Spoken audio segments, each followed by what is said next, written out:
I know you had a big event at the White House today. I wanted to ask you, has there been any progress in the effort to get these big nuclear projects going? I know they were supposed to be at least 3 by July 4th, 2026. That's coming up pretty soon. And then hopefully 10 big reactors under construction by 2030. But so far, we haven't seen any actual tangible announcements. Can you give us a status update? Sure, I can. So there absolutely has been major progress being made since President Trump issued his nuclear executive orders just a year ago last month. As you have heard, the Department of Energy has announced a criticality with one of their 11 reactors going through the pilot project, which is a very big milestone in terms of reactor development.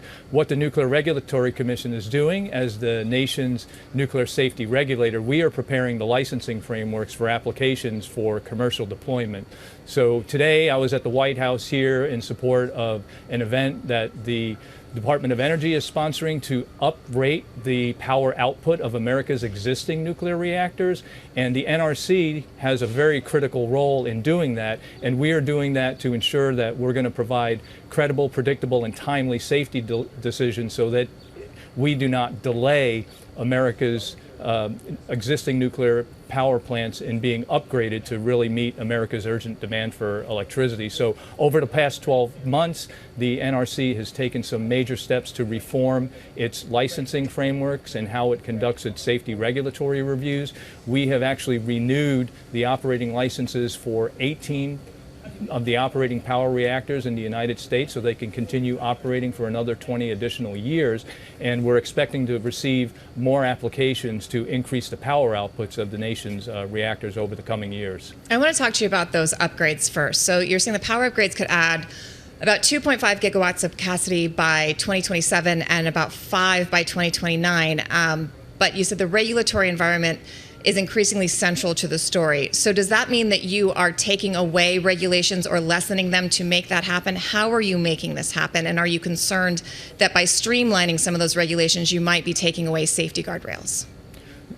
Just to be clear, the NRC is not lowering its standards for safety. We are actually increasing our focus on safety by really looking at what matters most when we do our licensing activities. So we're introducing efficiencies in our internal workflows. We're introducing greater mechanisms for accountability and how the federal government manages its resources and oversees its work. So the NRC remains a strong regulator, and we continue to do so even in light of all the activity here, because it is important that we continue to deliver our safety decisions in a way that's credible.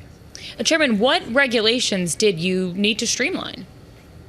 So there are a lot of regulations in how the United States government oversees and licenses the reactors in this country. There's huge volumes of regulations, and we're taking a very close look at all of those regulations, because many of these regulations were put in place nearly 70 years ago when we knew much less about these reactor technologies than we know today. So there were conservatisms that were included in these regulations that are no longer needed today based on the increased state of knowledge and the high levels of safety performance that exists in these facilities, as well as the ones that are being designed. Can you give us an example, though, of one particular regulation that you have removed because you thought it was overly arduous?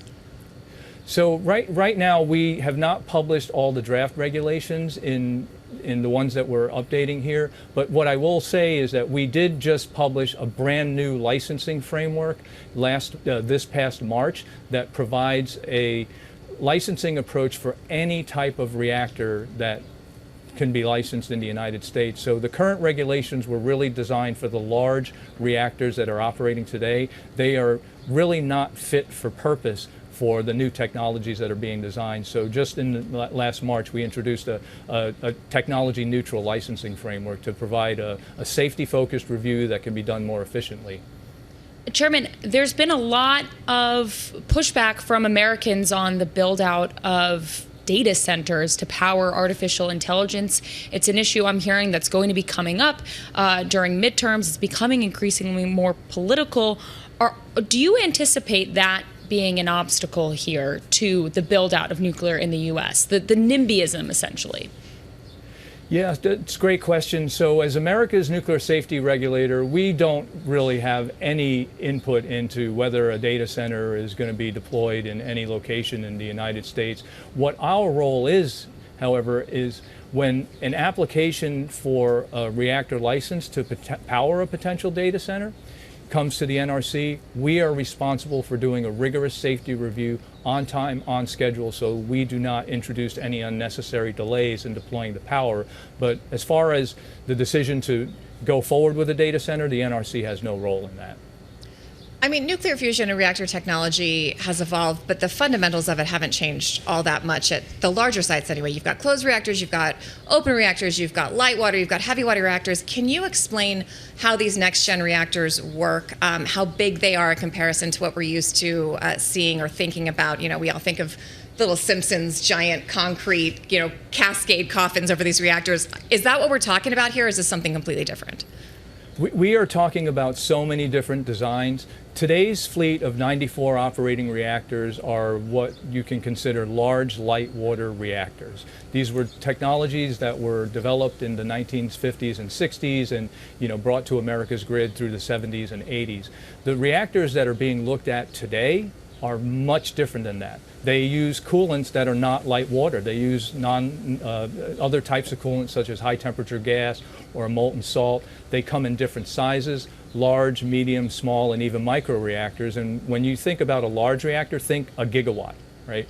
There's small modular reactors that are roughly around 100 or so, a few hundred megawatts. Then you have these micro reactors that are far below 100 megawatts. So there's so many different types of designs. The other unique feature about these new technologies is the fuel itself.